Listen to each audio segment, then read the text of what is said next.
We've seen some great action over the last 2 weeks. Boys and girls basketball tournament games. Hey, if you've missed any of the action, you want to see some of those games, you can get a copy of the boys or girls state basketball games by calling 1-800-773-9944 or 608-274-9944. Now, the cost of the tapes are $18.99 plus $3 for shipping and handling. Video copies of the boys and girls state basketball tournament games, videos that last a lifetime. Well, we're getting set for the Division II state championship game, Sauk Prairie and Whitefish Bay. For all the action, let's throw it across court to Jay Wilson and Bill Graff. All right, Ted, thanks very much, and good afternoon, everyone. Well, Division II championship game, the only undefeated team left in this tournament, the Whitefish Bay Blue Dukes, an impressive win in their semifinal game against Seymour, 58-34.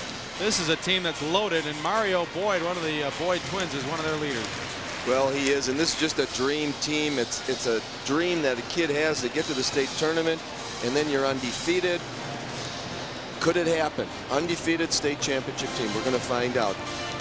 Sauk Prairie is a very stubborn team, and I don't know if this is going to be an easy task for Whitefish Bay today. There you see Todd Bishop, the hero of yesterday's 30-28 win over Adams Friendship in overtime. Bishop hit the three-pointer and put Sauk Prairie into the winning situation with just 8 seconds left in that overtime.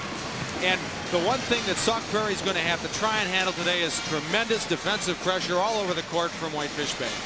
It's relentless, and Todd Bishop, you just saw a picture of him, is going to have to handle the ball a lot. The other players are going to have to be very cautious and alert. Good passing. They're going to have to play perfect to break the press. But Sauk Prairie has the kind of team that maybe can handle it a little better than some of the other teams around. They've handled just about every situation pretty well this year. They're a mentally tough team. They don't get rattled. We saw this in the Adams Friendship game yesterday. I think it's going to be a good ball game. I know a lot of people say Whitefish Bay has got too much for them. Don't count Sauk Prairie out. We've seen it all week long. Never count anybody out. Okay, the opening lineups for Whitefish Bay and Sauk Prairie just ahead. But now a word from our local stations. This is your WIAA network station.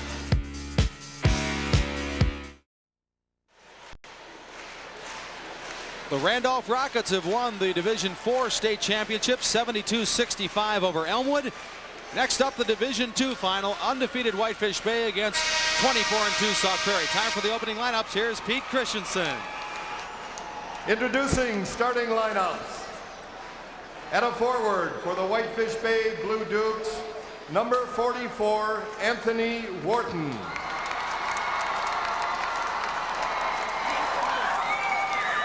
At forward for the Sauk Prairie Eagles, number 50, Casey Vandenberg.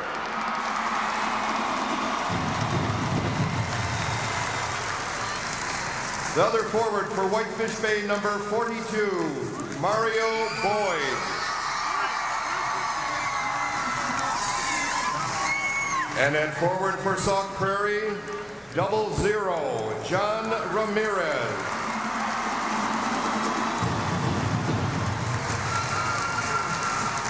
At center for Whitefish Bay, number 50, Matt Daly.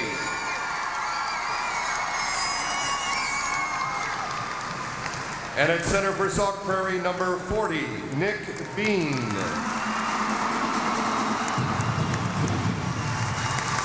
At a guard position for the Blue Dukes, number 32, Johnny Dinsmore.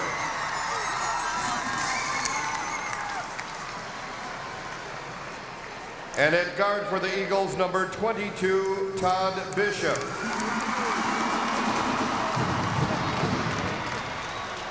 The other guard for Whitefish Bay, number 34, Marius Boyd.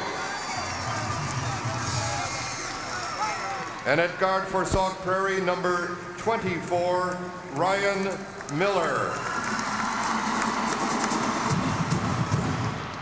The Whitefish Bay head coach is Jeff Thielke. The Sauk Prairie head coach is Tom Andres. The officials are Bob Lesneski, Eau Claire, and Ken Van Ness, also from Eau Claire. All right, Sauk Prairie and Whitefish Bay. Whitefish Bay, a northern suburb of Milwaukee, and Sauk Prairie located in the south central part of the state. The Two cities, Sauk City and Prairie du Sac, combining to form Sauk Prairie High School. And we're going to find out right away how well Sauk Prairie can handle Whitefish Bay's intense pressure. Seymour wasn't able to crack it yesterday. We'll see what Sauk Prairie can do today. As you look at the Sauk Prairie Eagle, Whitefish Bay will be in the blue uniforms with the white lettering. Sauk Prairie changes over to the white uniforms today with the black lettering with red trim. That's done alphabetically. Sauk Prairie, the first alphabetical team, they get the white uniforms. Jumping center, Casey Vandenberg, Sauk Prairie. Anthony Wharton, Whitefish Bay. Division II championship game underway. Tip controlled by the Blue Dukes.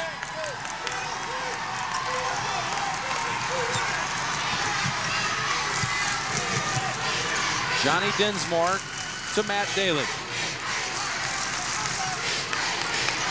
Key matchup to watch here is Nick Bean on Mario Boyd. That's a steal by Bishop, but only for a moment as Wharton comes out to get it back for Whitefish Bay. Dinsmore to Daly. Dinsmore will try it. Banks out. Rebound and a foul inside 34. Marius Boyd, Whitefish Bay. This will be the first dead ball situation, and you know what Whitefish Bay is going to do? They're going to come out and pressure you some way, somehow. Man for man, the way it appears. That's our first foul of the game. It goes on Marius Boyd. 7:21 remaining. We're scoreless. First quarter, Division II championship game. We expect double teams all over the floor. They just have to find that pickup spot that they've determined. Nick Bean now at the basketball for Sauk Prairie. Bean will drive it and dish it off to Ramirez for two. Super start for Sauk Prairie. They needed that because that's going to build their confidence.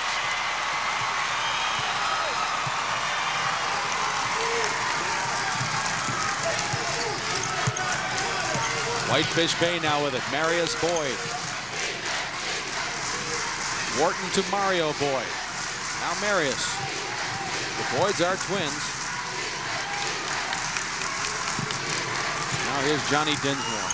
Dinsmore tries to drive the lane. Look at Ramirez hustling to the floor, but Matt Daly has it for Whitefish Bay, and he's coming right back.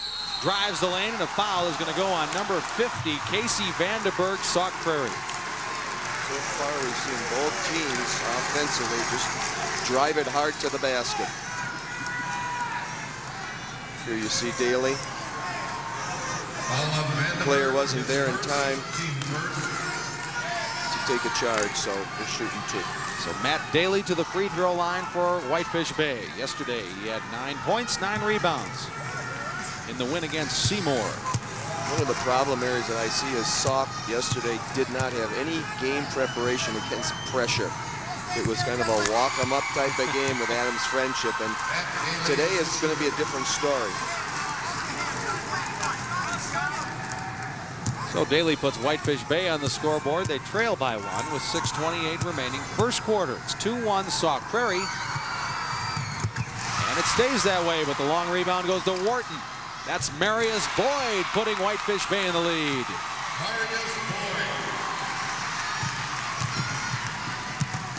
There's the jump that they try to do. Nick Bean breaks the timeline, and now Sauk Prairie goes to the forecourt. Vandenberg with a fadeaway. That's going to be short. And it's rebounded by Wharton for Whitefish Bay. Here come the Blue Dukes. And that ball knocked out of bounds. It's off the hands of Mario Boyd. First turnover on the Blue Dukes. Sauk Prairie goes to the bench. Eric Sternberg, 42. Looks like John Ramirez injured his hand or his wrist. He walked off and he was kind of holding it. We'll see him being attended to on the Sauk Prairie sidelines. 5:50 left, first quarter. 3-2 Whitefish Bay with the lead. Sauk Prairie runs a motion offense. That's Ryan Miller for 3. Rebound goes to Dinsmore, Whitefish Bay. Bay loves to run. They love to run off a miss. They love to run off a steal off of their pressure. They're like the Energizer Bunny. They just keep running and running and running. But that time Dinsmore wisely held it up, and Whitefish Bay sets up its offense. 5:20 left, first quarter. Dinsmore's in the lane. He'll put it up with the left hand. No. Rebound. Martin. Make it Miller. Ryan Miller, Sauk Prairie. Now Nick Bean with an aggressive play to the hoop. Dishes off nicely. Blocked there by Wharton. Send that one back. Wharton blocks Sternberg. 3-2 Blue Dukes. Right now, this is the pace that Sauk Prairie wants to. They don't want to get into a running game. Bean knocked it away. Boyd was lucky not to touch it, so it stays with Whitefish Bay. The 81st Annual Boys State Basketball Championship games made possible by the Dairy Farm families of Wisconsin, proud of their commitment to provide wholesome, naturally delicious milk and dairy products.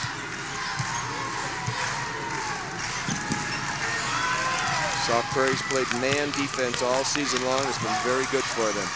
Wharton inside for Mario. Boyd fumbled. Wharton gets it. Missed the shot. Rebound Ryan Miller. Again.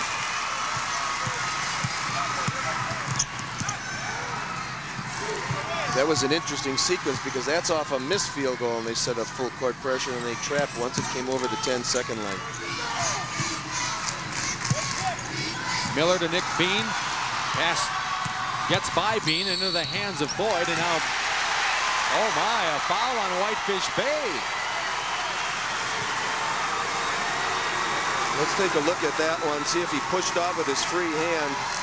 Well, there it is. Kind of like a running back. Giving a stiff arm there. So the foul on Mario Boyd. Number 30, Jason Bowl, is in for Sauk Prairie, replacing Nick Bean. One of the keys to today's game is Sauk Prairie has to take care of the basketball. Steal. Wharton. Wharton between the legs, but then lost control, but saves it back into Boyd. And before the drive to the basket, it's a foul on Sauk Prairie's Ryan Miller. Obviously, you take care of the basketball two ways. When you're dribbling it and when you're passing it, and they just failed the passing part. First personal foul on Miller's second team foul. 1 out of 2 is not bad. Over a whole game, it doesn't look real good, though, I'll tell you that. 3:45 left first quarter. We've been stuck on 3-2 for quite some time. Whitefish Bay with the lead. Bay is just ultra quick, and they're that way on defense or on offense. They make you work. Wharton. That's Daly. He goes up for the shot, and Bishop picks his pocket. Bishop 1-on-2, and it went off Bishop's foot out of bounds. Boy, there's some quickness from Whitefish Bay as Wharton got back to help out. Now, we said that Sauk Prairie is basically a walk it up the floor type of team, but they will fast break on steals, as you'll see right here. Bishop's quick hands creating the steal, but then look at Wharton get down. What Todd needed there was a couple of his teammates to get ahead of him so he could dish it off. They didn't appear, so he had to do it all by himself, kind of like Charles Lindbergh, solo. Here comes one of yesterday's heroes for Whitefish Bay, Adrian Montgomery. He came off the bench and led them in scoring with 13 points. He's instant offense for him. He is really something. We're down to 3:10 left in the first quarter. Alley-oop for Wharton. He can only catch it. Now triple teamed and a foul. Sauk Prairie. That's Todd Bishop. His first.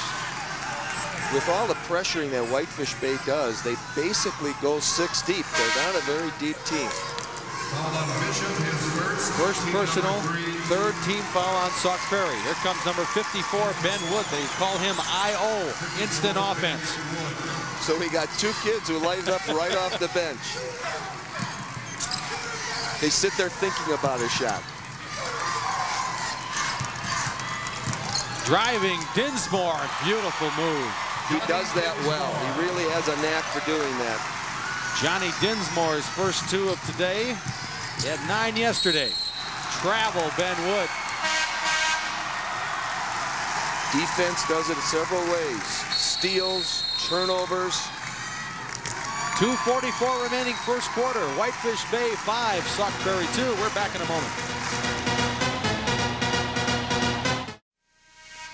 Well, Mom and Dad are proud of him, huh? That's a basketball junkie right there. He's #1. Yes, he is. Well, it's kind of an Adams Friendship Sauk Prairie kind of score. Low scoring. Field goals, not terribly many attempts, not terribly many makes, but it's a much different game than Sauk Prairie Adams Friendship yesterday, even though the scores are somewhat similar. Similar score, about 10 times as much action. So here we go with Whitefish Bay with a 3-point lead and the basketball. And that's a steal from Bean. Bean lays it in. That just helps Sauk Prairie. They come down here again and they say, hey, we can stop them. Boyd was looking to cut to the basket, but the pass went behind him, and Bean was able to steal it and bring Sauk Prairie to within 1. Dinsmore on the drive, a foul, 24, no. Whitefish Bay foul. Here's the last play by Bean. This is just like layups in practice. The Whitefish Bay foul is Anthony Wharton as he was moving on the screen, his first personal foul. And there's a turnover for Sauk Prairie. Whitefish Bay, Matt Daly stealing the errant pass. 5 turnovers early on Sauk. That's going to be a key. You got to have some patience when you break the press. Bean knocks that away. Remember the great defensive battle Bean had with Jeff Masson of Adams Friendship all day yesterday. Today, he's shadowing Mario Boyd. That's a key matchup, and that's one, if he can wear him down a little bit, that's going to neutralize him. Daly's 3 is short. Rebound, boy, Ryan Miller is really piling him up for Sauk Prairie early. And a foul on Johnny Dinsmore.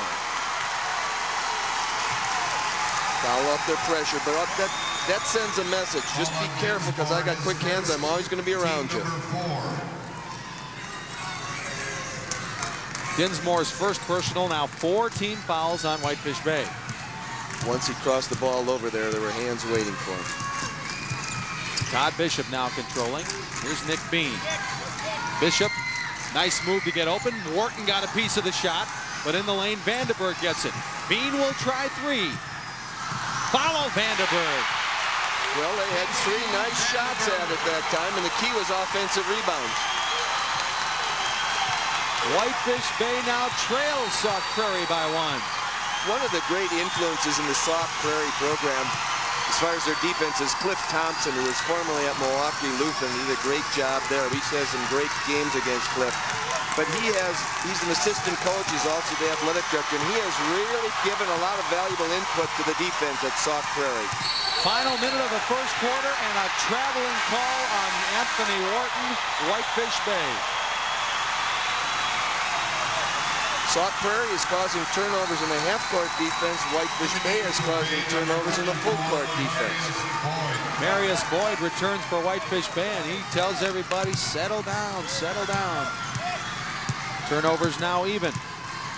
Well, we have 2 more here. We can open up a bakery.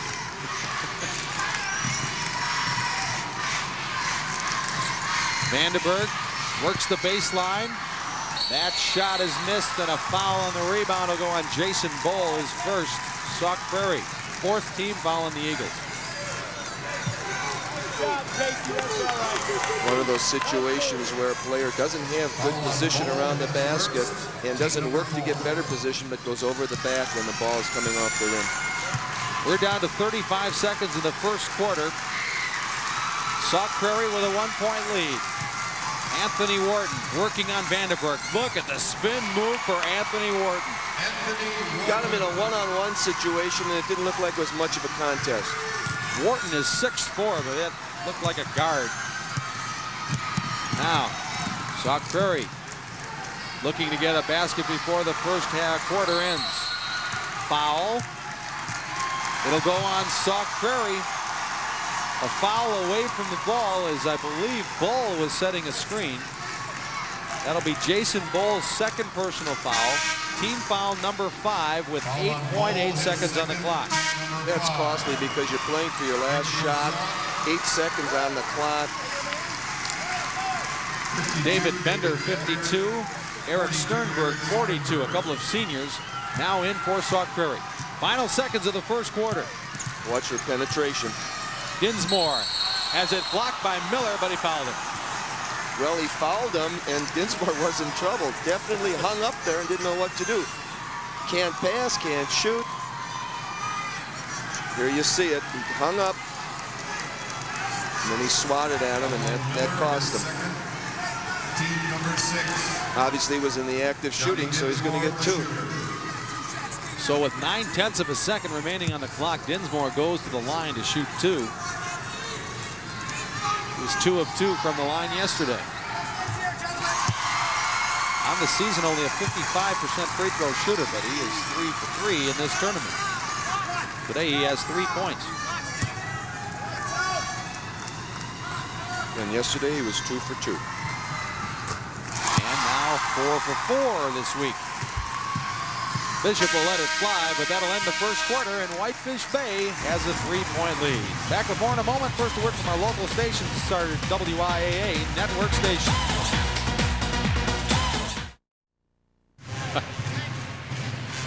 We're back for the start of the second quarter. Remember I used to put that stuff on your Christmas tree? That's one of those tinsel doos. Don't you love it, though, what the kids come up with at the state tournament here? Yeah. Really refreshing. I tell you. I think you should try that. Yeah, thank you. Parents come up with some interesting things, too, I've noticed. Yes, they do. Pick and save first quarter stats. Pretty even, but free throws. Whitefish Bay with a 3 free throw advantage. By gosh, that's the difference in the game. 9-6. Whitefish Bay as Sauk Prairie inbounds to Nick Bean. One thing about the first quarter score, Wharton steal. Sauk Prairie has proven they can play with the #1 team in the state. That's Boyd, Mario Boyd in the lane, and now it's a 5-point advantage. This is a crucial part now. If they get a little spurt here, Sauk Prairie is going to have to stop something here, call timeout, set up some kind of a speed bump because they don't want to be going too fast. Wharton, 2 trips, 2 steals. Look for it in the next possession. 7 turnovers now on Sauk Prairie. Now here's Daly working, dropping it off to Boyd. And here it comes. Tom Andrus will take a timeout as Whitefish Bay's lead grows to 7. We'll be back with more in just a moment from the Fieldhouse in Madison.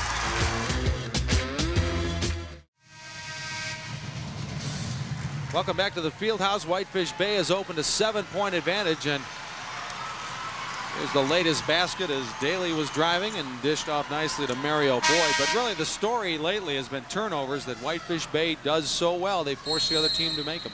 Scoring off of turnovers. Coach Andrews, a couple points of emphasis in that timeout were poise, composure, and let's go down and operate efficiently. There you see Sauk Prairie has 7 turnovers, and Whitefish Bay has turned them into points. Here's Miller. That rims out. Ramirez goes strong for the rebound and throws it in the middle of nowhere. And Whitefish Bay comes away with it. Wharton driving but lost it off his leg. Well, he had trouble switching the ball from the right hand to the left hand. He was up in the air, and I think he knocked it off his own knee. Yeah, you're right. Yesterday, Whitefish Bay forced Seymour into 23 turnovers while Whitefish Bay had just 3. Seymour, the rumor was that they were going to change their nickname to Seymour Turnovers. Watch it. 6:30 left, second quarter. 13-6, Whitefish Bay. This is an important possession here. They got to have one drop for him. Miller got it for 3. And if it's a 3, that's even better. That's about the spot where Todd hit that shot yesterday to beat Adams Friendship. Maybe a half step back, but yeah, same general area. The tray brings you back in a hurry. Adrian Montgomery now has it. Here's Matt Daly. Daly against Ramirez, pulls up and got it. Sauk Prairie does make Bay work pretty hard in their half-court offense. What has been hurting Sauk is these turnovers that leave the court wide open for Whitefish Bay. Daly now with 3 points. The lead back to 6 for Whitefish Bay. Bean comes out to help relieve the pressure. Guarded by Mario Boyd. Now Miller just hit that 3-pointer. Bishop gets a look at 3. Rebound goes into the hands of Adrian Montgomery for Whitefish Bay, and they're going to take their time this time down. Well, I wouldn't worry too much about Todd. They're going to drop for him. He's just too good a shooter. Marius Boyd now. Here's Wharton.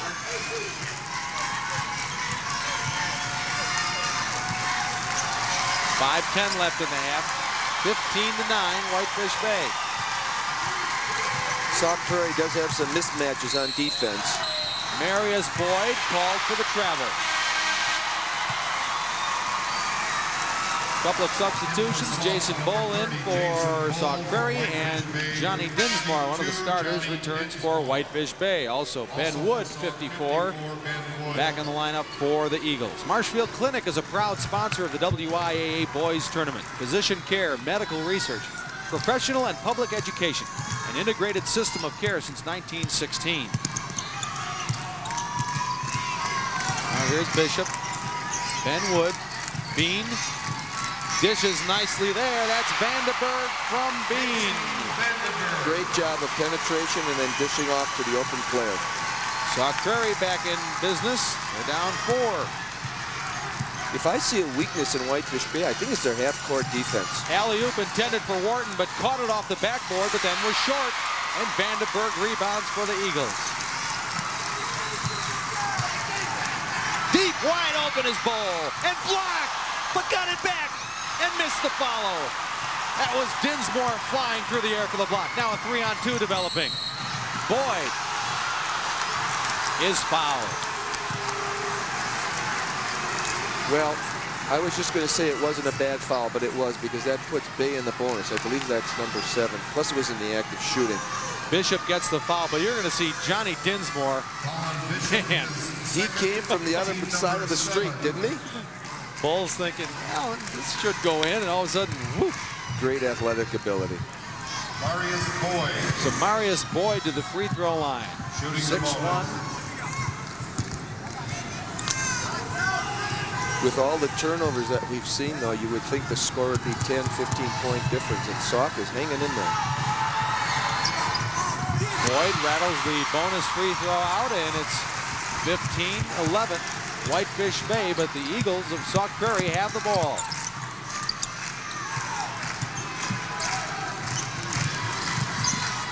That's Bishop missing with the left hand, and look at Daly handle the ball on his knees and gets it to Dinsmore, and now here comes Whitefish Bay with a 4-point lead. The score is where Sauk wants it to be. They want this game in the 40s, low 50s.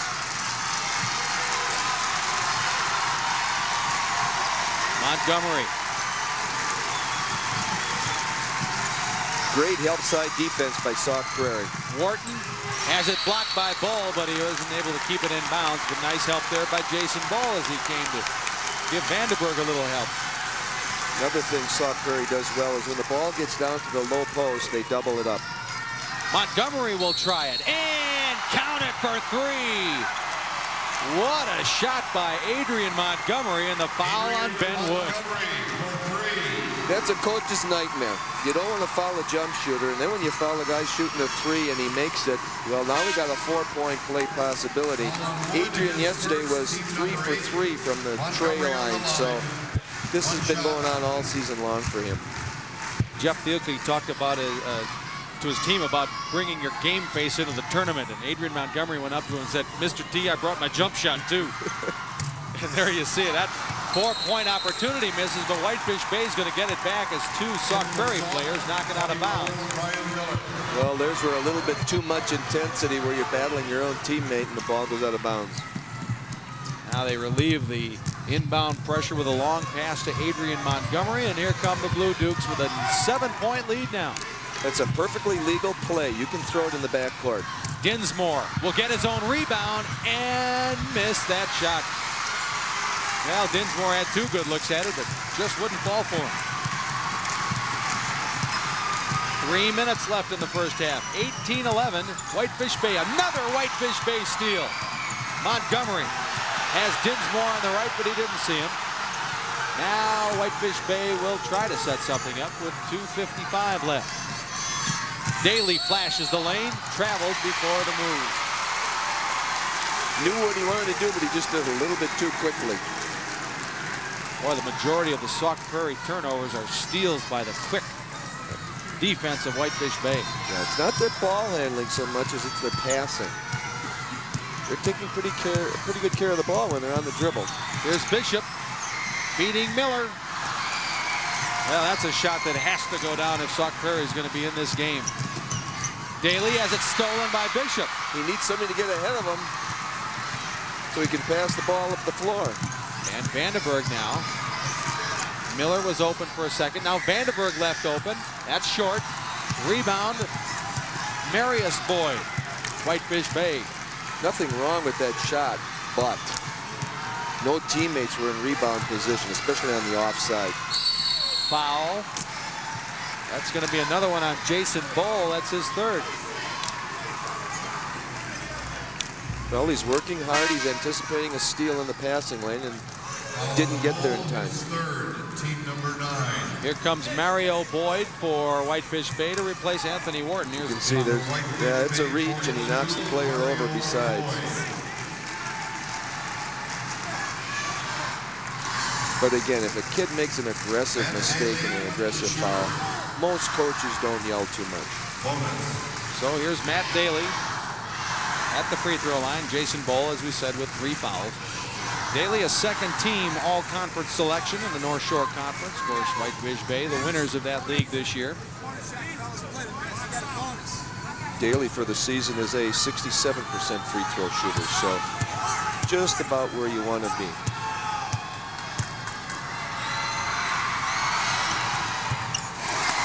He's a guy that probably doesn't get the attention of the Boyd twins or even a Wharton, but look at his numbers. 10.4 points, 4.3 rebounds a game. That's a solid effort every night from Matt Daly. He's one of those blue-collar players, you know, you bring your lunch pail to the gym and go at it.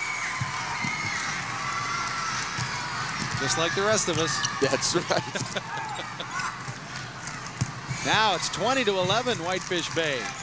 Bishop will drive it, and now find Vandenberg. Missed it. Boy, Sauk Prairie continuing to have shooting problems. Oh, Casey Vandenberg. Remember, the backboard is your friend. Use it.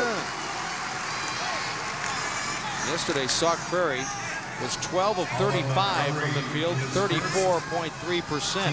Much better today.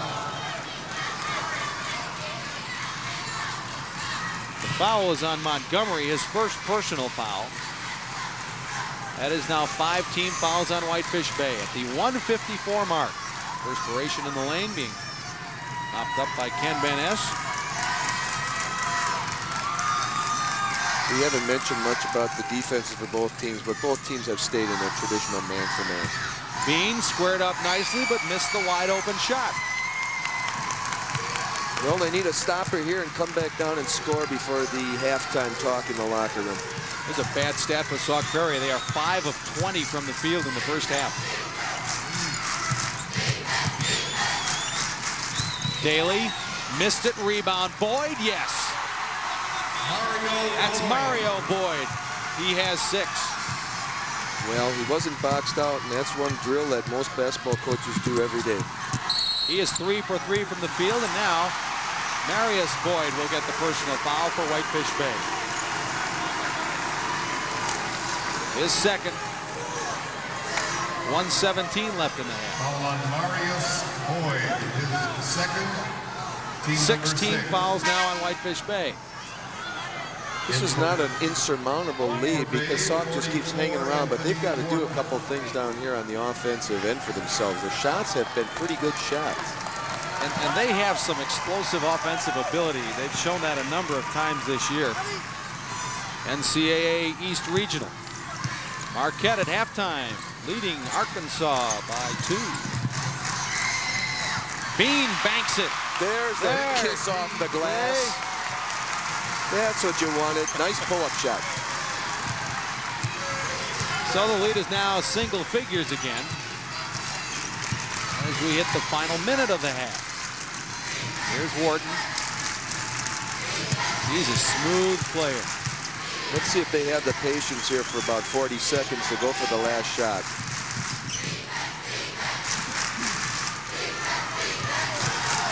Oh, and Dinsmore lost it. Well, he just bounced it too hard and it popped up on him and right into the hands of Bishop. Now here's Bean. Vandenberg. Can do it either way. Nothing but the bottom of the net. 6 now for Vandenberg. It's down to a 6, make it a 7-point lead for Whitefish Bay. This is where they wanted to be. Obviously, they wanted to be ahead, but if they're going to be somewhere, they want to be close going into the halftime ceremonies. Now, time winding down on Whitefish Bay. They have to put it up. Dinsmore will let it fly for 3 at the buzzer. Johnny Dinsmore. And Whitefish Bay takes momentum into the locker room. They're up 10. Back with more in a moment as we show you Johnny Dinsmore at the halftime buzzer. 25-15. Whitefish Bay will be back in a moment.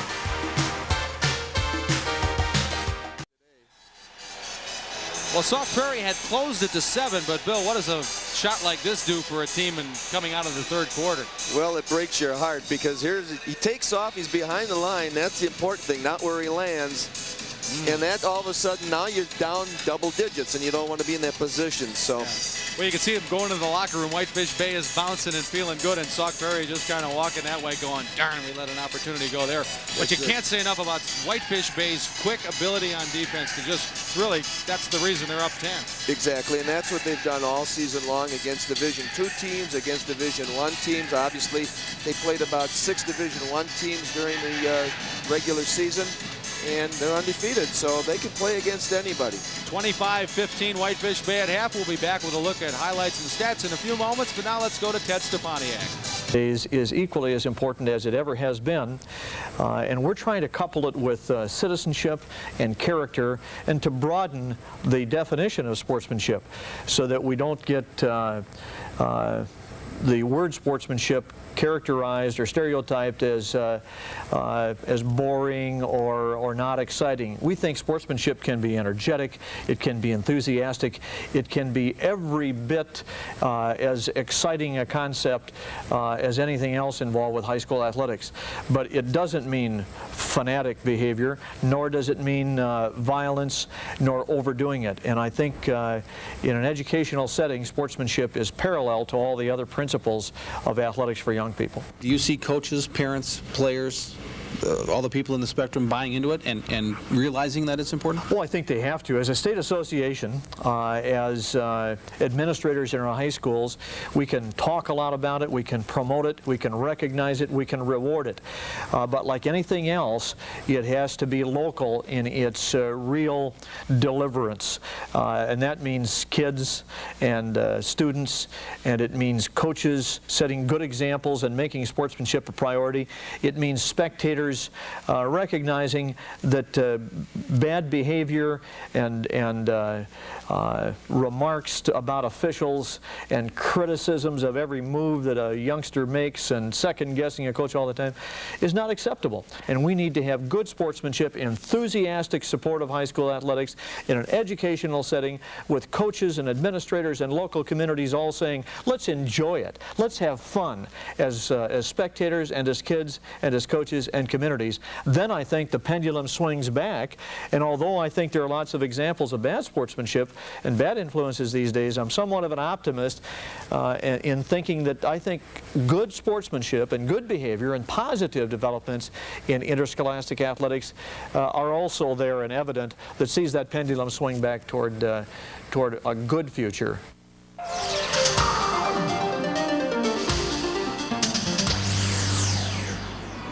We are at halftime of the Division II state championship game between Whitefish Bay and Sauk Prairie. Whitefish Bay with a 10-point lead. Right now, the Sauk Prairie dance group is out there doing a number from their production of Grease. Let's check it out.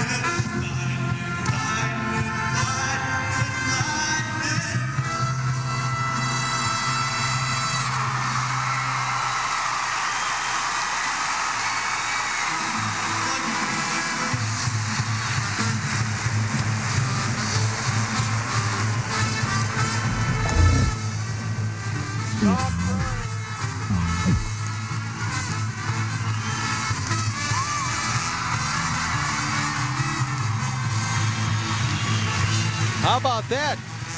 Coming up on Entertainment Tonight, the first half highlights and statistics from Sauk Prairie and Whitefish Bay. They're still going.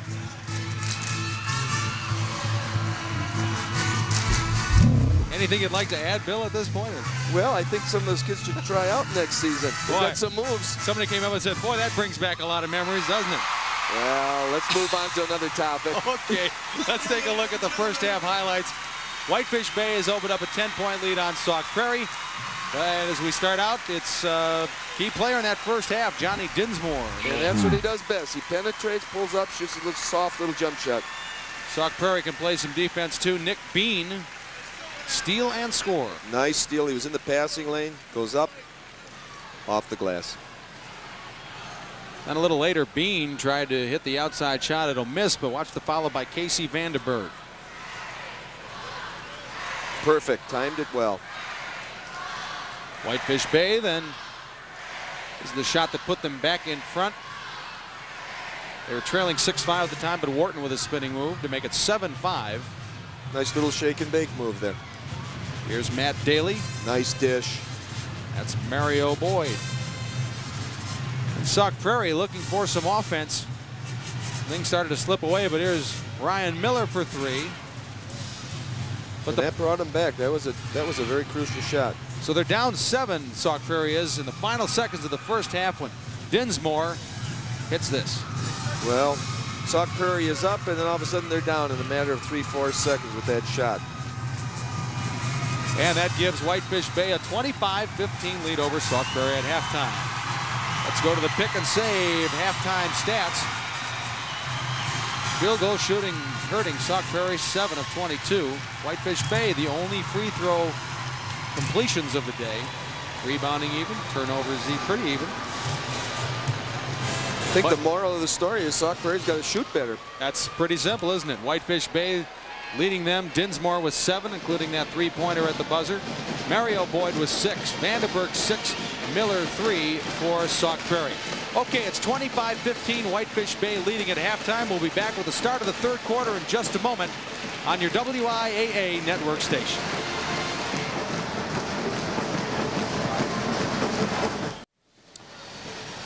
We approach the start of the third quarter. Whitefish Bay with a 10-point lead. We've talked a lot about Whitefish Bay's defense, and one part of that we haven't addressed yet is how Whitefish Bay has been able to take Sauk Prairie's Todd Bishop out of the game offensively. Todd is their go-to guy. He's averaging 16 points over the season. He's 0 for 3 right now in the ballgame. So he's got to touch the ball, number one. They're doing a good job. And number two, he's not only got to touch, but he's got to make some conversions. We know he can do it because he made a big one yesterday. There you see some of the Sauk Prairie Eagles fans. Now, we've had great weather for the tournament, so that isn't as shocking as it might be on other March afternoons.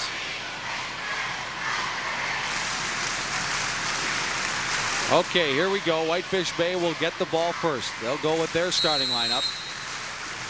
The obvious task here for Sauk is to come up with a stopper right away.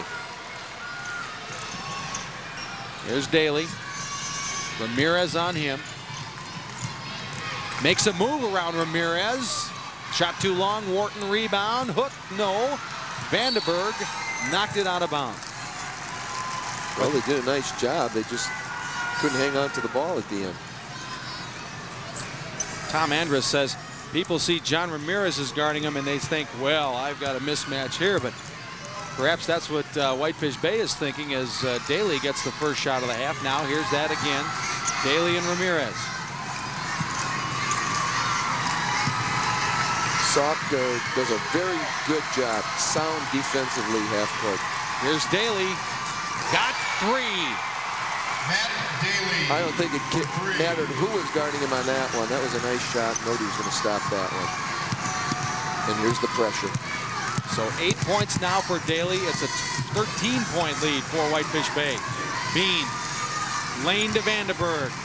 Ramirez in there to battle for the rebound, but tips it right to Dinsmore. Whitefish Bay, the Blue Dukes, looking very good to start the second half.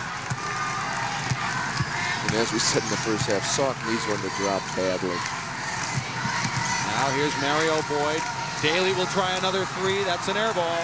Well, sometimes when you feel it, you think I'm going to come down and do it again, but that one wasn't close. Okay, so Ramirez will come out, and Eric Sternberg in for Sauk Prairie. And then to continue the thought on John Ramirez, people think they have a mismatch when they're going against him, but he wins a lot of those matches, I'll tell you, sure all season long. That time, Daly had the air ball, but the time before he was able to hit the three, of course. 6:31 left, third quarter, 28-15. Whitefish Bay, Bean kicks it out to Bishop. Still can't get an open shot. And now they kick it back out to Bishop. There's an interesting matchup that's been going on all day, and that is Todd Bishop is being guarded by Marius Boyd. And Boyd is the Duke's best defender, so he's living up to his season-long role here. Now Bean. They're going to call a foul off the ball on 32. Johnny Dinsmore, Whitefish Bay. That's his second personal foul. The WIA Boys State Basketball Tournament is being sponsored by Rural Insurance Companies, providing Wisconsin families and businesses with a full line of insurance needs. Team number 1. Let's watch for Bishop here to get a shot. I think that's what they're going to have to go to, their go-to guy. He was open for just a moment, but Boyd came out to challenge. Now he finds Bean flashing down the lane. Wide open, I may add. 6 points now for Nick Bean. Whitefish Bay's lead is 11.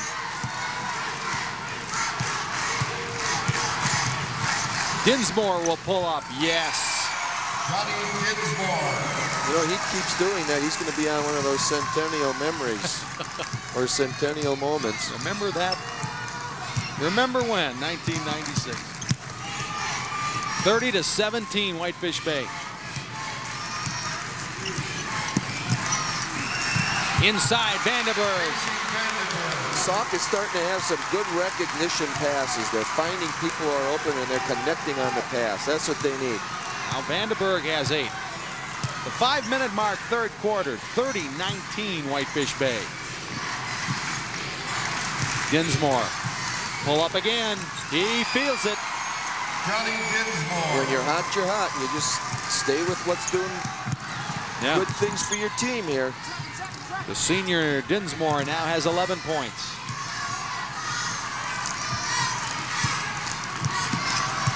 Sauk needs a conversion. Shot miss, rebound Sternberg. And they get it high to Bishop. Now he'll try a long three. Got it! Pretty shot. He was deep, too. He was dialing Ma Bell on that one. Todd Bishop is a 53% three-point shooter. His first points today. And it brings Sauk Prairie within 10. I think the coaching staff would love him to take more shots, but he's the kind of an unselfish player. Marius Boyd finds Wharton. Some banging and bumping going on in the low post area. Marius Boyd. Rebound off the hand of Bean. The Blue Dukes will get it again. Watch Todd Bishop from way out. Well, if we were grading this jump shot, we'd give him an A+. Perfect form, perfect release, rotation on the ball, follow through, nice elevation. He's just got to do that about 6, 7, 8, a dozen more times. Jason Bull returns for Sauk Prairie. He has 3 personal fouls. 3:42 left. Bishop got a hand on it. Dinsmore got it back. Missed the shot. Rebound Dinsmore. And a foul, Nick Bean. Crafty operator down there. Good fakes. Head fakes, shoulder fakes, ball fakes. That's his second or third rebound of his own missed shot, too. So he's got a great sense of where the ball is going to end up. There you see it. There it is, and nobody boxed him out. Bean, his first. Bean got a lot of ball, but a foul on Nick Bean is first. 3.5 minutes left, third quarter.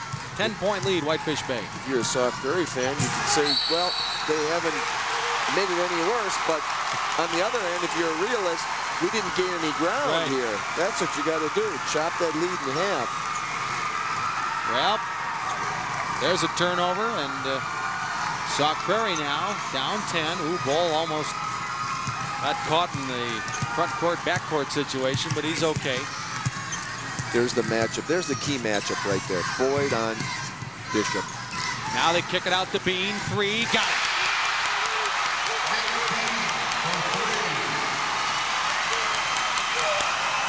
And there's, look at Whitefish Bay, Dinsmore, Sauk Prairie, their big crowd making some noise, but Dinsmore's there to say, that's all right, settle down.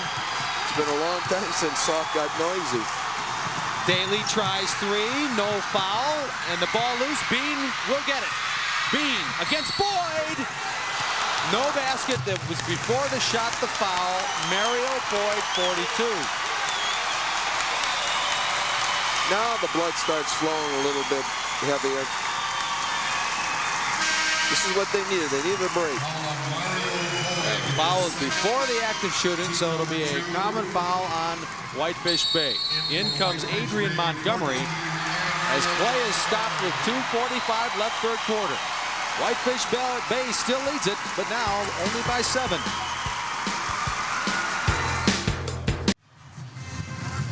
Oh, yeah. The field house is rocking. Well, now it stopped. But you need pep bands. Pep bands are part of the whole ritual here. There is the Sauk Prairie Eagle. You know, the Eagles come to nest on the sandbars of the Wisconsin River. And every weekend, I believe it's in September, Eagle viewing weekend in Sauk Prairie. It's neat to see those wonderful birds. Here's some field goal shooting percentages. Sauk Prairie has really picked it up, and they had to do that to get back in the game, but there's a steal by Dinsmore on the inbound. Dinsmore will take it himself and score. Oh, those Betty Crockers. Oh, my.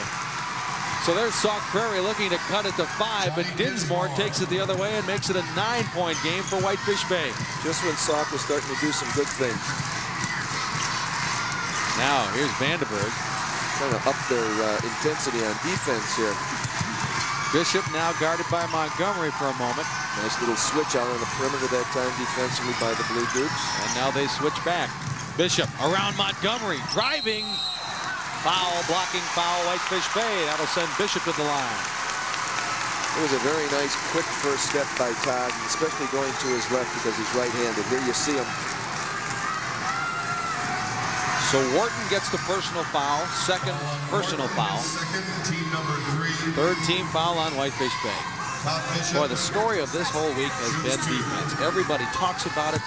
People are playing it. And, man, there's nothing easy anymore. And again, I attribute some of that to Dick Bennett's influence around the state. He's always had that influence on high school coaches, but now he's getting so much exposure. He's being mentioned in the same breath with the Bobby Knights and the Krzyzewskis and people like that. I remember Steve Kessley of Green Bay East said that his dad, Fred, was a big part of it. Almost everyone else said Dick Bennett this week. You're right. And that's a tribute to Dick. Great coach, great gentleman. No doubt. 2 minutes left, third quarter, 34-26. Whitefish Bay with Dinsmore. He feeds to Wharton, who lays it down. I tell you, Johnny Dinsmore has taken over this game. Well, he's the most valuable player so far in this ballgame.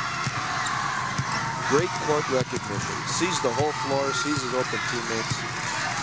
But Sauk's a little pesky, you know, they keep hanging around irritating you. Here's Bowl, banking, no.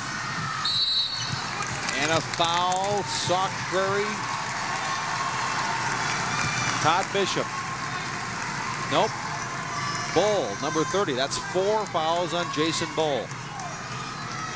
So that will send Tom Andrus to his bench. 24, Ryan Miller replacing Bowl. There you see with 4. In for Sauk, 24, Ryan Miller. Ryan had a nice ball game yesterday also for Sauk Prairie. Had a nice pep rally at Sauk Prairie High School on Thursday night. They brought back some of the folks from the 1956 Sauk City team, the last Sauk City school to make it to state. Nice event in Sauk, Prairie du Sac, actually, the high school is located. Well, the whole town is here. Yesterday, all but 2 were here, but the fire chief and the police chief said, I'm coming to the championship game. There's a steal by Casey Vandenberg. Whitefish Bay brought 13 busloads of students to the games yesterday, so they're well represented as well. That's a caravan. Oy. Well, Sauk's got to do something here positive to end the quarter. Bean driving over Wharton and a basket. Good strong drive, I might add. Boy, a little floater over Wharton. Watch how high these guys will go.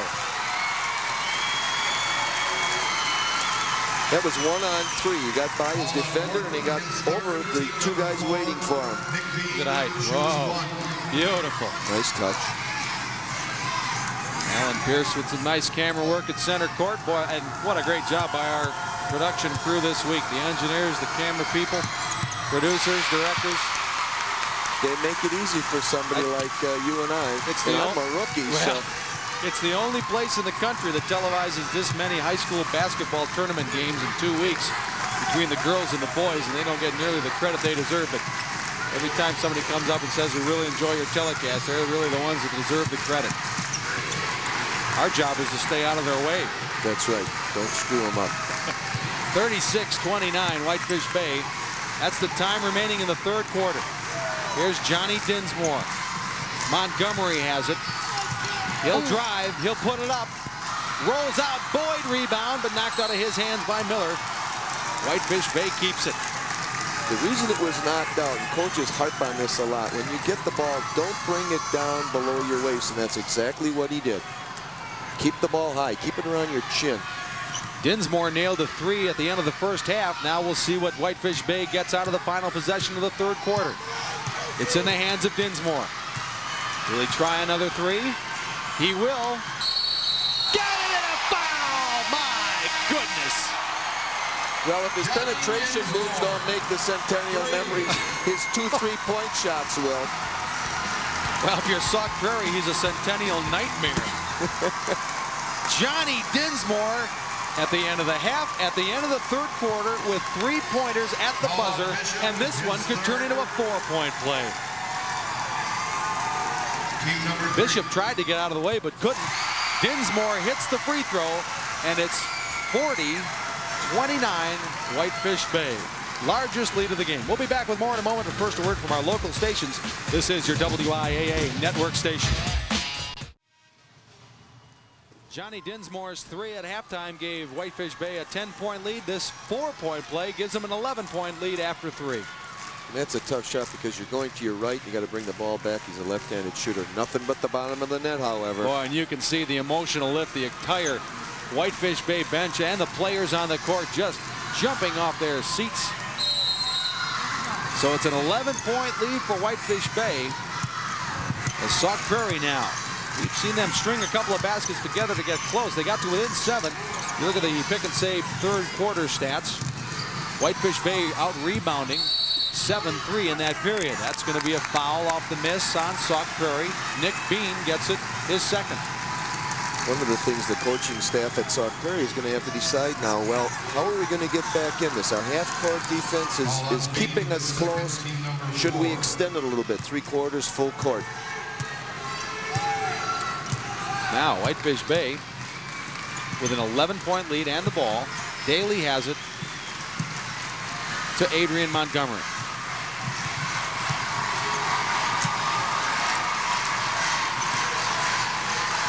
Sauk Prairie's defense has been good. 40 points going into the fourth quarter is very respectable. It's their offense that's kind of let them down today.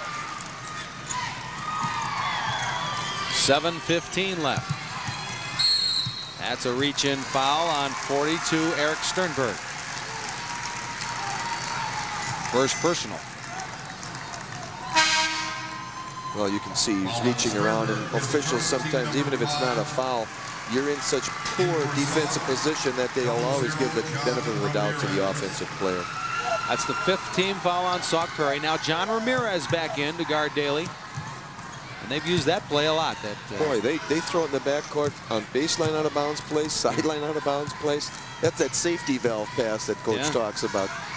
Hadn't been stolen yet. No. So it's a pretty good move. So now Daly, Ramirez on him again. Daly backing down, but can't get past the free throw line. So Wharton has it. Whitefish Bay content to run some time. Oh, look at the quick hands. Ramirez nearly taking it from Daly, but he gets it back, drops it off to Boyd. Travel. Well, there's a break now for Sauk. They worked a long time to get that turnover, but now they've got to convert. And Bay is going to make it tough because they're going to come with full court pressure. Nothing's been easy for Sauk offense today. Near steal there by Montgomery. Bean left open for a second. Now dishes it off to Miller for three. No, and look out. Well, it looked like there would have been a break, but Montgomery will now hold it back as Sauk Prairie falls back. And Whitefish Bay with an 11-point lead with 6:10 left. Sometimes coaches get a little bit deliberate, a little bit too early, and let's see if this backfires for Bay. Still a lot of time. Montgomery driving, and he traveled. I really don't think he was going to shoot that. I think he was going to dribble all the way underneath the basket, come out the other side just to eat some clock. Here comes Jason Ball back in. He has 4 personal fouls. John Ramirez to the Sauk Prairie bench. The 81st annual Boys State Basketball Championship games are brought to you by Menards, helping build America's heartland for 36 years. Save big money at Menards. Bean driving, count it. That's a start. If you're going to chip away now, that's a way to start. Start with a 3-point play. Again, here's a right-handed kid going with his left hand to the basket. The foul on Mario Boyd, Whitefish Bay. Marius Boyd returns. Yet his twin brother Mario. You look on the faces of the Whitefish Bay kids, though, and that didn't seem to fluster them at all. They look very confident. We're in control. We're number one. And they've had some difficult games in the sectionals and regionals. So it's not like they're 26-0 and they beat everybody by 30 points, although they had their share of impressive wins, too. Montgomery catches it between 2 defenders behind the back. And then a foul. That'll be number 5 on Jason Ball. Well, this is one of the things that scares the coaching staff at Sauk. If we pressure them, can we do it effectively enough to stop their quickness? And there's an example. They're going to break that thing in a hurry with their quickness. So Ball fouls out with no points. He had no points yesterday. So Tom Andrus will have to go to his bench. And it'll be 42 Eric Sternberg. We were talking about Whitefish Bay's record. Throughout the season, they played 12 games against Division I schools, and that really prepared them for this experience. In fact, some people have said that they could probably play in Division I and do very well in this tournament. And Sauk Prairie has done the same thing. They went to Sheboygan North tournament, and there's Montgomery driving the lane for 2. Just opened up. Yep. Nobody stepped up defensively on that drive, and that's a help side defender's assignment. He wasn't there. So after Montgomery scores his 5th point right here, he commits the personal foul, his 2nd. Nice little pass fake to the right there before he kept it and went in. Use that one at the Y on Monday. There you go. Just remember it. I don't know if you can do it as quick. And now Montgomery picks up another quick foul. 2 fouls in about 5 seconds for Montgomery, and Sauk Prairie to the free throw line as they hit the bonus. As hard as Sauk plays and everything else and all the good things they do, you look at the scoreboard, it's still a 10-point lead. Yeah. And they got to start chipping away now. Hanging around isn't enough. This is a crucial part of the game. They've got to make some inroads here. In the 3rd quarter, they got to within 7. Had the ball under their own basket inbounding, and that ball was stolen. So what could have been 5 or maybe 4 with a 3 turned into a basket at the other end for Bay, and really they've maintained it ever since. The other thing, too, now Sauk's got to decide, do we start throwing some 3s up? Do we extend our defense? Those are the 2 big question marks. Bishop and Vandenberg are the 2 big 3-point guns for Sauk Prairie. They have about 4 guys who take a substantial amount of 3-pointers. Here's a foul. Number 40, Nick Bean, his 3rd. That doesn't help the cause, and that gets Coach Andrews over there concerned. He's getting some input from his assistant there. Tom Andrus, as you mentioned, Bill, the principal of the school and the head basketball coach, and he says he likes those 2 hours of the day where he can just kind of close the gym door and work on basketball, but you know, still has his principal duties to take care of as well. But an interesting combination. Don't see many of them. Seems like at 3 o'clock, everybody closes their doors. Cliff Thompson, the athletic director, closes his door to coach. The principal closes his door to coach. School's over, I guess. The receptionists are still taking calls, though. Right? Oh, sure. You'll be back tomorrow. And off the missed free throw, the rebound to Marius Boyd, and he's fouled. That'll be Todd Bishop with a personal foul. And now Bishop has 3. Sauk Prairie is going to take every opportunity to double team the ball now. That's going to be one of their things to get back into this. There's Coach Filkey thinking, can we do it? Can we be an undefeated state champion? Okay, now they have 4 personal fouls on Todd Bishop. There's Jeff Filkey. Is he composed, huh? Oh, yeah. Before the game, he said, now you say nice things about us today on the broadcast. And I said to him, boy, the way your team plays, that's not going to be too tough at all. Real nice guy. Jeff's been there a long time, 27 years, 14 as head basketball coach. So he's earned this. This has been coming for a long time for Jeff. Both coaches just fine gentlemen. And, you know, you really like to see success happen to people like that who work hard and are very successful in what they do. And they really deserve all the credit they get. One thing both teams have displayed is great sportsmanship. There's Bishop. And now they go for the home run. Dinsmore. Oh, that's a great catch. A difficult short hop bounce, and Dinsmore able to get it. And now he's in trouble and intelligently calls timeout. With 4:56 left. And with 4:56 remaining in our game, Whitefish Bay leading by 10. We'll take a timeout and be back in a moment.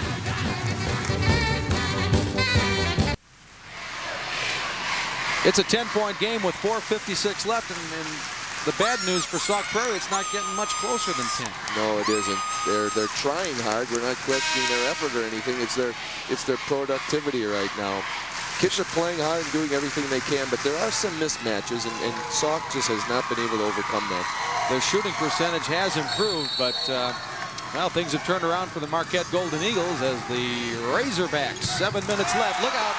Bill Groff, ladies and gentlemen, on one hop, catching the ball. Put that on the graphics. That's a steal. Fourth quarter. What? Yeah, Groff was squaring to shoot. I'm on the stat sheet, guys. Look at that. One catch for Bill Groff. Nicely done. And Scott Emmerich caught one the other day, so we're 2 for 2. Well, maybe we'll go one-on-one. Yeah. It was a little bit out of my shooting range, though. Yeah, you'd like to be inside the court a little bit. Yeah, inbounds. Look at Dinsmore. No rebound goes to both teams. Tied up.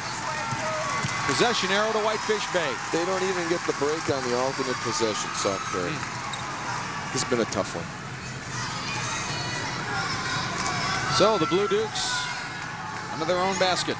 4:35 left. Whitefish Bay by 10. Now, that's Boyd coming inside the three-point arc to get the inbound. Being defended the long pass well like they've done so often today, but Boyd able to cut it up and get the pass from Daly to inbound. Now Daly working on Sternberg. Handles the ball pretty well for a 6'5" kid out on the perimeter. Not bad. Well, now we're going to get real deliberate. Yeah. Now we're not playing Sauk Prairie, we're playing against the clock.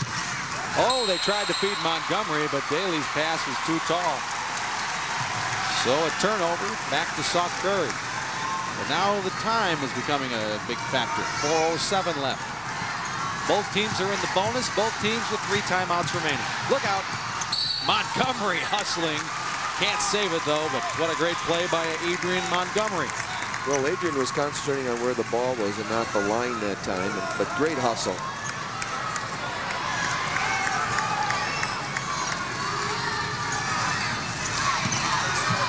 Bean to Vandenberg. Block Wharton. Here we go. Marius Boyd. Hello. Thank you very much. Off of the block. 6 points for Marius Boyd. That was a great block because he kept it alive. Bean, no. Follow, no. And Daly in the corner lost it out of bounds. How about Wharton's block to the dunk by Boyd? There's the start of it. Nice soft block. Kept it in play. And now it's just a race. And we know who's going to win this one. Bishop almost got there, but he didn't have a chance. Now Bishop rebounding the miss and scoring for the Eagles. And they want a quick timeout. They'll get it. Bishop. It's back to a 10-point game. 3:27 left, fourth quarter. We'll be back in a moment. That's it. Oh, now check this out. Balancing a saxophone on the chin. And it's a gold saxophone. Well, Whitefish Bay gold saxophone. Do you think maybe there's an omen there about a gold basketball coming up? it could be. Whitefish Bay team can do everything. There's the matchup. Nick Bean winning his personal bout with Mario Boyd. But his Sauk Prairie team is losing the war. It's down to, it's a 10-point lead, but there's a 5-second count as Marius Boyd gets caught with a basketball. Obviously in the timeout, Coach Andrews says, well, we're going to have to pressure him and pressure him, and if we can get a 5-second count, that'll help. Well, they got it. Jeff Thielke not happy with that development. They look for Bean on the inbound. Now he's wide open as Armstrong, rather Montgomery, fell to the floor. Now a deep one. Wharton lays it in. That high dribble got away from there. Otherwise, I think we would have seen another flusher. So again, it's a 10-point lead. Bishop. Miller. Now Vandenberg. No, but Wharton steals the rebound from Vandenberg. And there's Dinsmore to try and settle things down. But now he'll push it. Look at him go through the defense. Who does Dinsmore remind you of, Jay? Well, Tarney Archibald. You got it. How about that? Oh, there's a long pass from Daly to Montgomery. But now here's Dinsmore. Plays like him, shoots like him, penetrates, passes. That left-handed jumper. I think Archibald's in the Hall of Fame, isn't he? I don't follow pro basketball. Oh, okay. I don't know who's in the Hall of Fame. Well, in any case. But that's not the NBA Hall of Fame. That's like the basketball Hall of Fame. So maybe that. I have been there. Have you? I've been to every Hall of Fame. Wow. Basketball, baseball, and football. Okay, now after the foul, Matt Daly of Whitefish Bay goes to the free throw line for a 1-and-1 situation. And again, it's a 10-point lead, and nothing's changed. Daly has 9 points today. Sauk Prairie now with 9 team fouls, so Whitefish Bay goes to the super bonus. 2 shots for every foul from here on out. 2:35 now left. The Whitefish Bay crowd on its feet.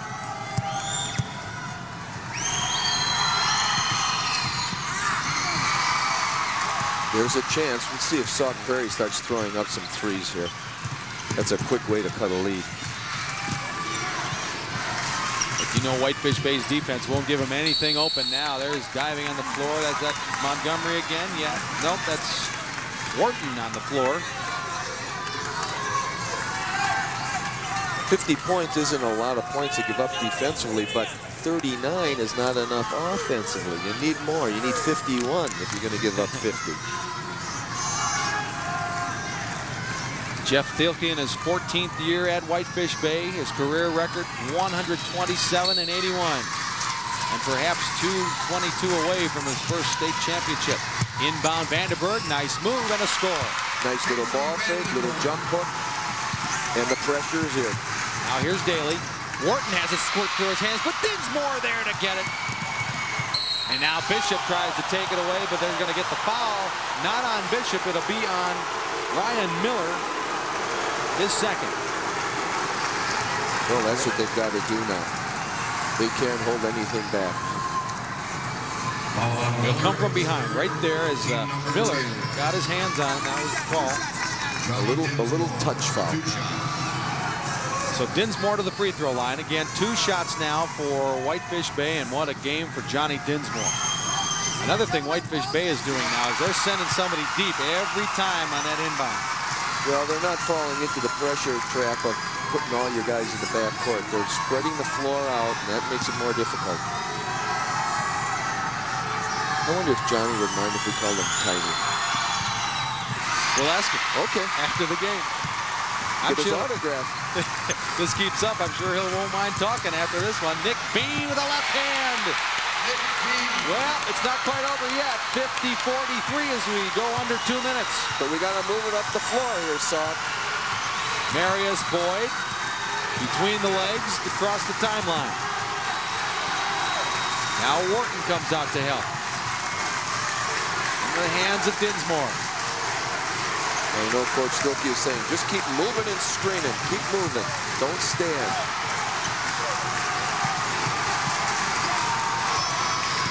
Montgomery. And then Whitefish Bay has the guys that can handle the ball. Even Wharton, their tallest player at 6'4", he gets involved in the delay game. Now Bean goes after Boyd, Marius Boyd. That's 4 fouls on Nick Bean. You have to be careful about intentional fouls at this point, too. We saw one in the McGuanago game last night that other years maybe didn't call it, but last night they called it, and by the letter of the law, this one was close. You know, it's a gray area. The defender is behind the player with the ball, but he did make an effort in this case to go for the ball. Last night, I don't think there was an effort to go for the ball. It was almost like he was going for a takedown. Unfortunately for Marius Boyd, his body was in the way of the ball, so he got some pretty good contact there. Boyd hits the first free throw. He's a 70% free throw shooter. But I'll bet you he didn't feel a thing. He's thinking about, we're number 1. We're undefeated. I looked at the wrong Boyd. Marius is 59%. Jeff loosen up. It's in the bag. The motor on the bus is warming up. All you got to do is think about what you're going to say at the press conference. Kid, you're state champ. Yeah, if you were sitting over there, we'd see you chewing. Have a pretty sober look. And Daly knocks that out of bounds with 1:14 left. 52-43, Whitefish Bay. Well, this has been, you know, it's really been frustrating. It's kind of like Humpty Dumpty. All the King's horses and all the King's men couldn't put Sauk Prairie together again, and they fell behind and they just couldn't come out of that. Bean, clock down to 1:05. Bishop. Rebound, Wharton got it on the second try, now falls to the floor, and Whitefish Bay is there as Montgomery is fouled. It'll go on 42, Eric Sternberg for Sauk Prairie with the personal. This is all Sauk Prairie's got left. They got to foul, gamble on a miss, or trade one free throw for 2 or 3 down the other end. As we draw close here, though, we got to remember something and put it in perspective. There are no losers in this state tournament. Yeah, somebody won a ball game, but they're all achievers, and they all got here. And think about all the teams that came close to coming here. They're going to come back next season more determined and say to themselves, we're going to make it next year. We were 1 point down. We were 2 point down away from being in the state tournament. We'll do it next year. And that's the whole charm of this thing. Montgomery misses the first. And we have to give Whitefish Bay their due, too. Anytime you're the one team coming in as an undefeated, you've got everybody pointing at you. But Coach Stilke kept saying, don't worry about being undefeated, just worry about playing well. And, you know, if they play their game, there's nobody that can touch them, really, quite frankly. The scenario is a lot like Coach Goss from King said, too. Every night when you're number 1, people come at you with just a little bit more intensity. And Bay has experienced this, but this has made them a state champ. And what a year for Sauk Prairie as they make their first trip to state, the town's first trip to state since '56. And now, here's Wood. That three-pointer miss, but Bean rebound, no, and Bean takes Daly hard to the floor, and that's going to be 5 personal fouls on Nick Bean. Well, Coach Stilke can start relaxing a little bit more now. 41 seconds left. And how about Nick Bean? You talk about a guy who worked his tail off the last couple of days on defense. Also a force on offense at times. Heck of a player. He let it all on the floor today, Jay. He gave it everything he had. Nick's the type of kid that every coach in the state would love to have on his team. 16 points today for Nick Bean. And Now, he's the guy who always guards the toughest offensive player. So he did his role plus today. Tom Andrus has enjoyed this ride for Sauk Prairie all season long. A close call against Monroe in overtime in the earlier tournament games. An excruciating win against Adams Friendship yesterday in overtime. But Sauk Prairie is going to fall one game short of a state championship, but runner-up not too bad. There are the Blue Duke cheerleaders. They're starting to celebrate as well. If I'm principal at Whitefish Bay on Monday, we're going to have a pep assembly first hour and everybody go home. You got the day off. No pressure there now. No. There you see Anthony Wharton He's going to the smiling. A. Look All at right. him. It's in the bag now. Finally, Jeff. Look at Daly smiling while he's shooting free throws. That's great. 54-43. Miller 3. Yay! And a timeout. Ryan Miller for 3. Timeout with 34 seconds left. And Sauk Prairie is going to go to the bench. Now here's a WIAA Centennial Memory from your WIAA network station. This WIAA Centennial Memory is brought to you by Farm Credit Services. In the long history of the state wrestling tournament, only 3 wrestlers have won 4 individual titles. The first was Pittsville's Matt Hanutke, who capped his streak with a 119-pound win in Class C in 1990. In 1995, Craig Underwood of Athens joined the select group with a win at 125 pounds in Division III. And this year, New Lisbon's Brian Slater became the 3rd 4-time winner, taking the Division III title at 112 pounds. 34 seconds remaining, Whitefish Bay. That close to a Division II state championship. We've had a lot of substitutions, especially for Sauk Prairie. Let's try and get them all for you. Number 20 is Bob Roth. 32, Craig Wittenbach. 44, Matt Breining is in. 52, David Bender. 54, Ben Wood. Whitefish Bay, though, sticks with the guys that have been playing most of the day. Montgomery came off the bench, but he's been essentially a starter. And now Sauk Prairie is going to put their starting lineup back in. I got some time for some players on the floor for Sauk. That's why the timeout was called, to get the kids out here. They practiced on the floor yesterday, but now they can say they played in a state tournament game on the UW floor. They practiced on the floor every day starting last fall. They'll look back on this championship run with warm memories someday. Now Sauk Prairie picked up the field goal percentage a bit, but look at Whitefish Bay. 53 first half, 53 second half. Montgomery missed the first. He has 5 points. That first half shooting slump really hurt Sauk, Yep. I thought. That was just the... They were 5 for 20 at one point, and they were down 10 at the half. They had to overcome their own shooting inefficiency. Montgomery makes the second, 55-46. Some of the fans starting to file out. There's those quick hands. Yeah. They don't stop. It's 32 minutes of quickness.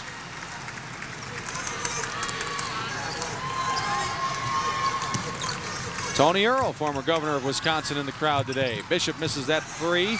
Dinsmore, here's your exclamation point to Montgomery. Adrian Montgomery. 57-46. Bishop gets the last 3 in, but misses. Now, here we go again. Montgomery's open. Boyd discontinued the dribble. Now, Well, they had a little showtime play there all set up, but he violated. so Sauk Prairie goes back to its bench. 14, Ryan Knickmeyer also makes an appearance for the first time. And now Whitefish Bay goes to the subs. Kevin Lazovic, number 12. 52 is Kevin Gannon. This is the second state championship of the year for Kevin Gannon. He was part of the Whitefish Bay State Soccer Champions. And all the starters coming out for Whitefish Bay. That's a happy crew over there. 24, Jeremy Howard now in. There goes Mario Boyd. 32, Wittenbach. And here it is. Whitefish Bay's perfect season has a perfect ending.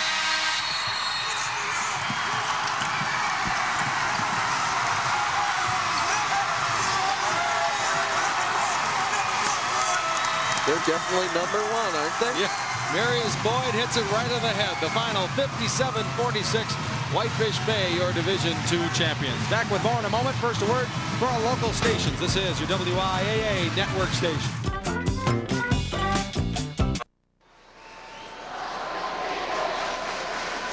Whitefish Bay wins it. The Blue Dukes 27-0. Now let's award these two fine teams. Here's public address announcer Pete Christensen. Attention, please. The WIAA Board of Control invites you to participate in the award ceremony for these two outstanding teams that have just completed their tournament competition.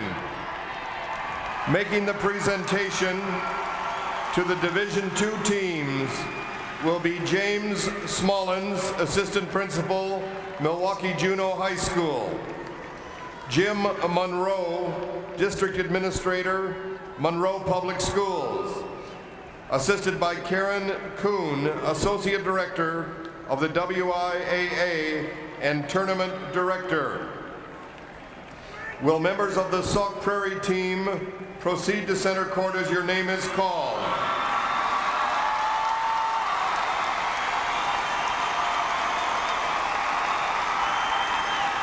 John Ramirez.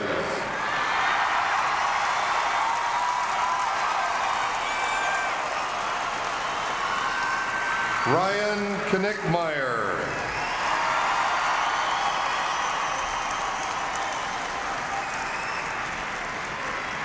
Bob Roth.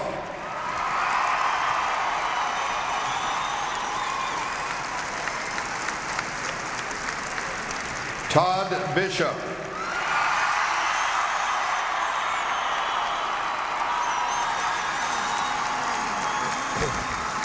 Ryan Miller.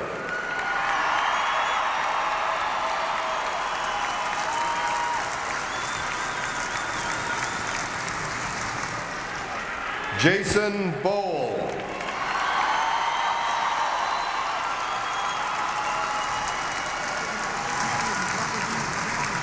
Craig Wittenbach.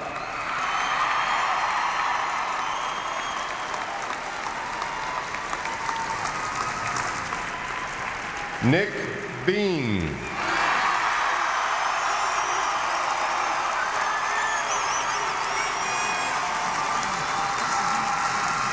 Eric Sternberg.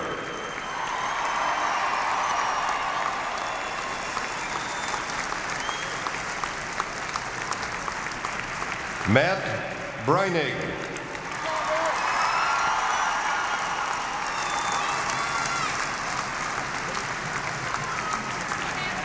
Casey Vandenberg.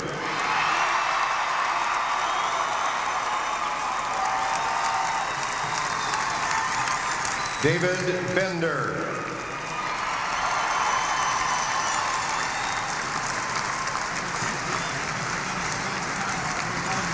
Ben Wood.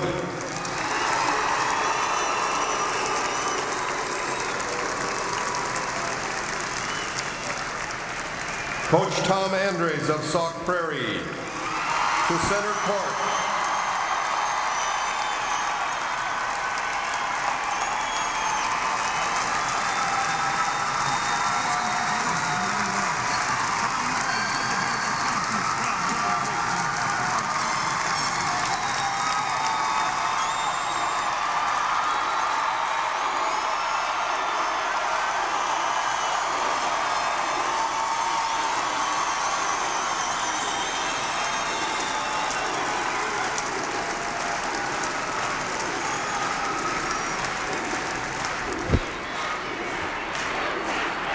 Members of the Whitefish Bay team, proceed to center court as your name is called.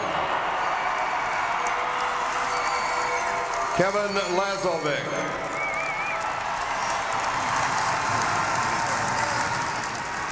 Adrian Montgomery.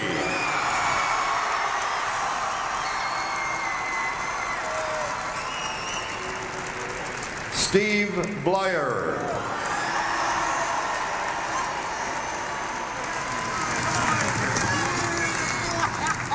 Gerald Hill.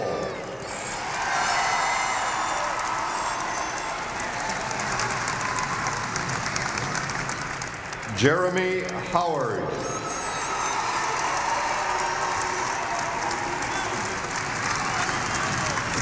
Peter Seasonup.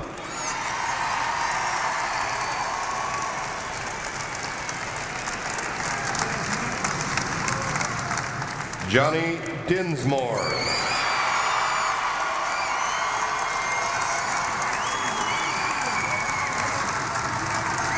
Marius Boyd.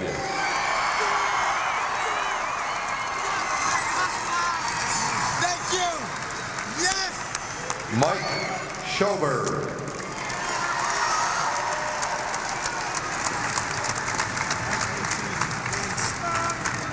Mario Boyd.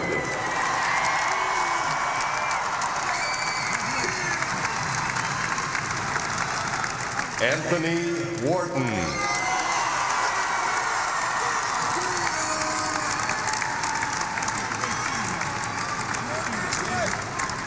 Matt Daly.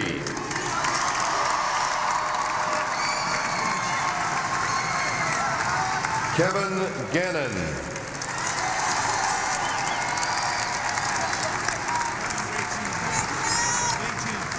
Brian Lenz.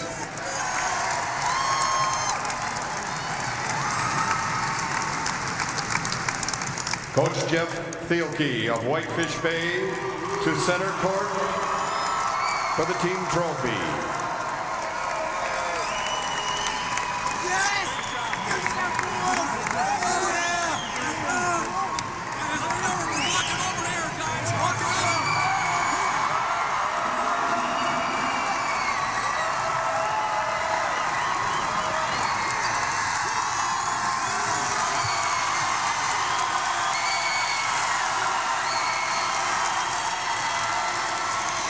So the Whitefish Bay Blue Dukes join the list of undefeated state boys basketball champions, and actually it's been a fairly common occurrence, at least one a year the last 8 years now. 1989 Florence, 1990 Freedom, 1991 Wilmot was 27-0, 92 St. Croix Falls was undefeated, 93 Auburndale undefeated, in 94 two undefeated champions, Stevens Point in Division I, Cassville in Division IV.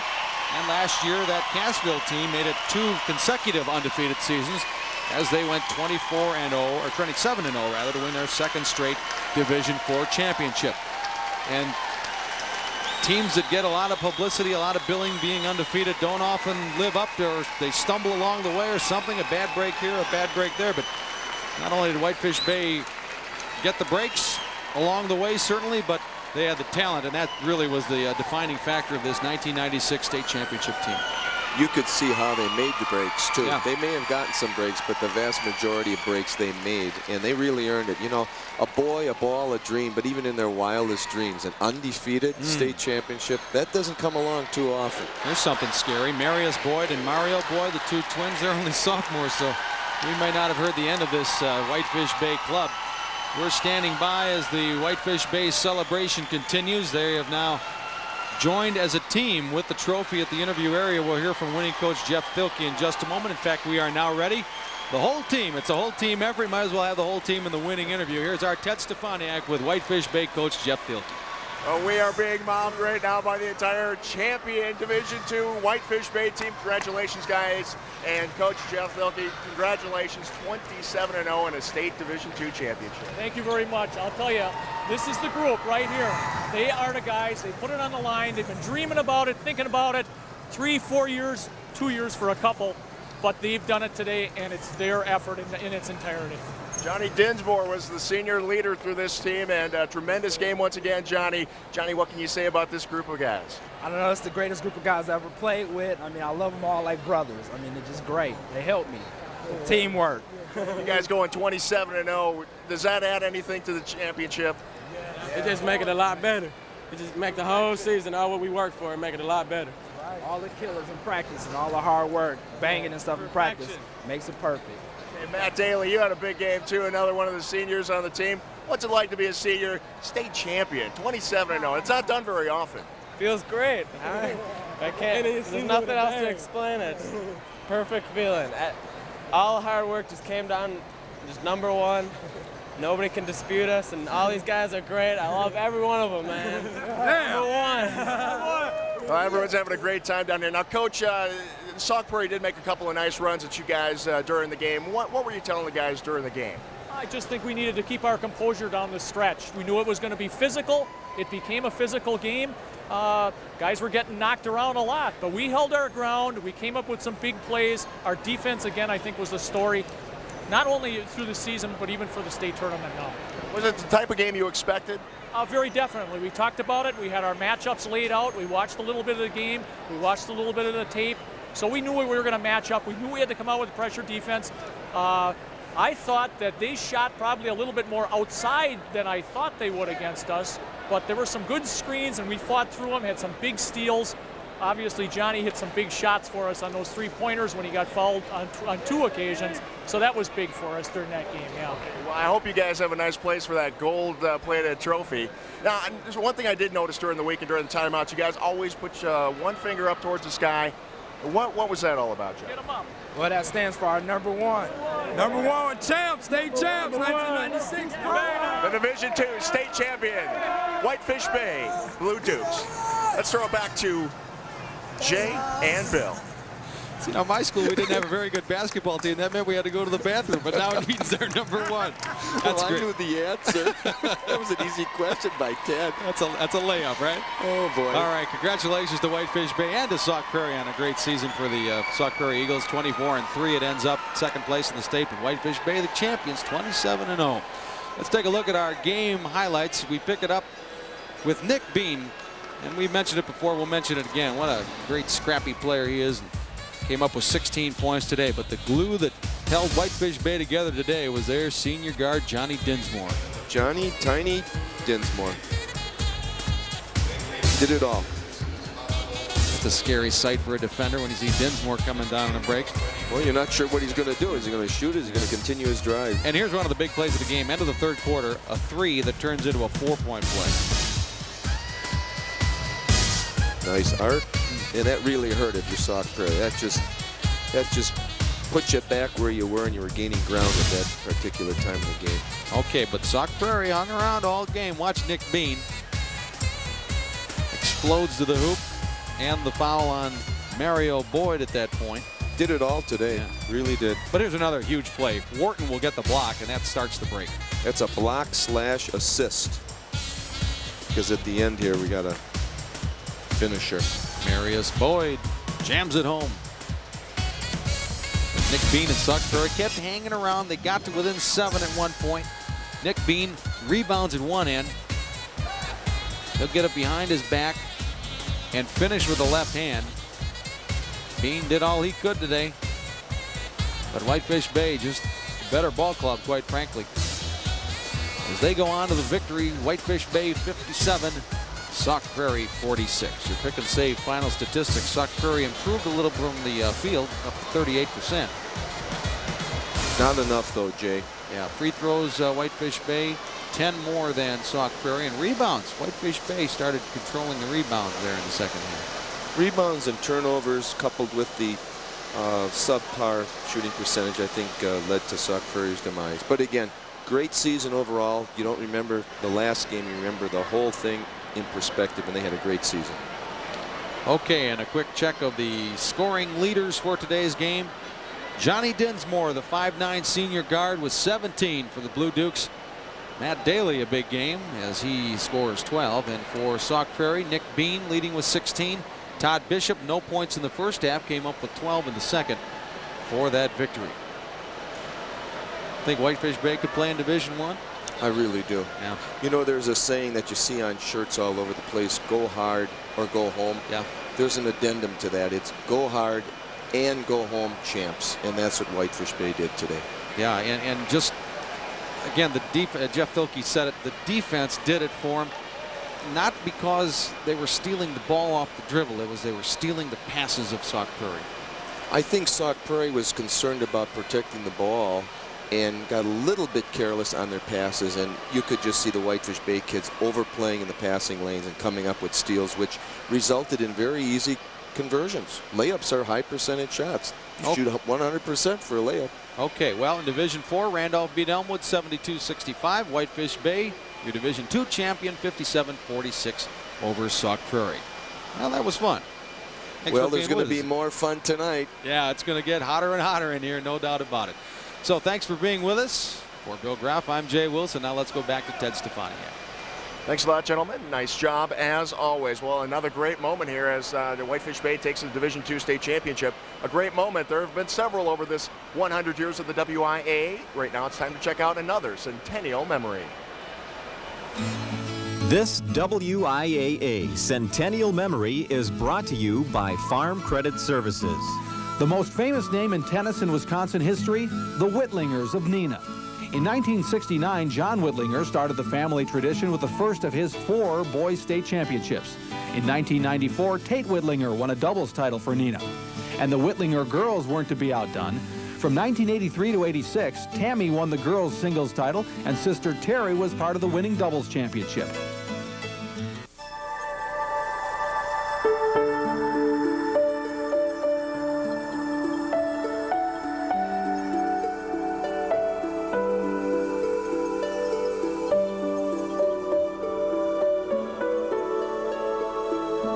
No one lends rural America more money to raise their crops, livestock, and their families.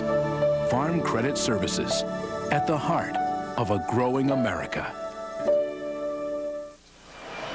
Well, welcome back, everyone. We have just seen 2 state champions crowned. We've got 2 more coming up later tonight. Let's recap what we have seen this afternoon. First, we started in Division 4, and it was a pretty good game. Randolph with a 72-65 win over Elmwood. It was Randolph with 5 of their starters all in double figures to take the championship in a great team effort, great balanced attack by Randolph. Then what you just saw, of course, Whitefish Bay going undefeated 27-0 to win their first ever Division II State Boys Basketball Championship, 57-46 over Sauk Prairie. Johnny Dinsmore, the senior, leading the way for Whitefish Bay. So let's set the table for later tonight. 2 more champions to be crowned, 2 new state champions, and we will start with Division 3. That game coming up at 6:35 tonight. Markesan with a 22-4 record will take on Ladysmith. Markesan getting to the tournament with Matt Laper and his 24 points. Brad Clark, the leading scorer in the state, plays for Markesan. They will be leading Markesan. And Ladysmith also coming in with a very good player. Brett Larson scored 25 points in the semifinal. Then we'll follow that up with the Division I state championship between Milwaukee Vincent and Mukwonago. We will see who will win that one tonight about 8:45. But for right now, that will do it for us. We're going to take a little dinner break, and we'll see you back here at 6:30. For Jay Wilson and Bill Graff, I'm Ted Stefaniak. Good night, everybody.